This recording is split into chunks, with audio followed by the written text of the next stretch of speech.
দূর মিয়া, গোসল করবো মিয়া, ওদের কি গোসল করে? মিয়া কি আন্তাজি কথা কওয়া শুরু করছো? গোসল করবে না, তোমরা যে পচে থাকো, তোমাদের শরীর দিয়ে যে দুর্গন্ধ এসছে। গোসল করবা, চলো আমার সাথে, নাহলে আমার সাথে ঘুরতে যাবা দিব না বাপ মায়ে। আচ্ছা ঠিক আছে, চলো তোমার সাথে গোসল করতেছি আব্বে হালায়।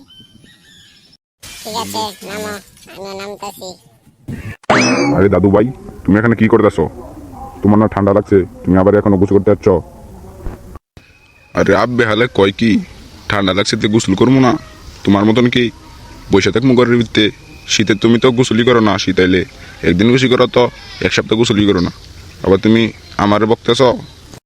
আচ্ছা ঠিক আছে, গোসল করবা তো বাসাই করো, নদীতে আসছো কেন? আমার নদীতে গোসল করলে ভালো লাগে, তার কারণে নদীতে আসছি। আচ্ছা বন্ধু, চলো বাসায় থেকে গোসল করবো। নদীতে গোসল করলে আমারও ভয় লাগে, যদি ময়রা জায়গা ডুববে।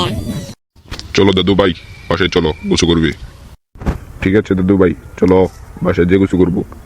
আরে বাল চাল, দাদু নাকি গোসল করতে পারলাম না এখন। দাদু ভাই, তুমি গোসল করছো? আরে দূর মিয়া, দেখতেছো না তুমি গোসল করে নৌকা বয়ে দিছি, আবার কেউ গোসল করছো?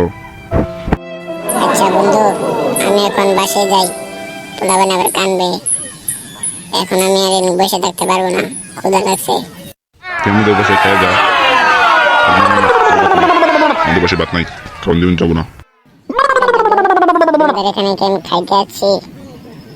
তোমাদের ভাত আমি খাবো না, তো কি হলো? আমাদের খাওয়ান তোমার চেয়ে বেশি।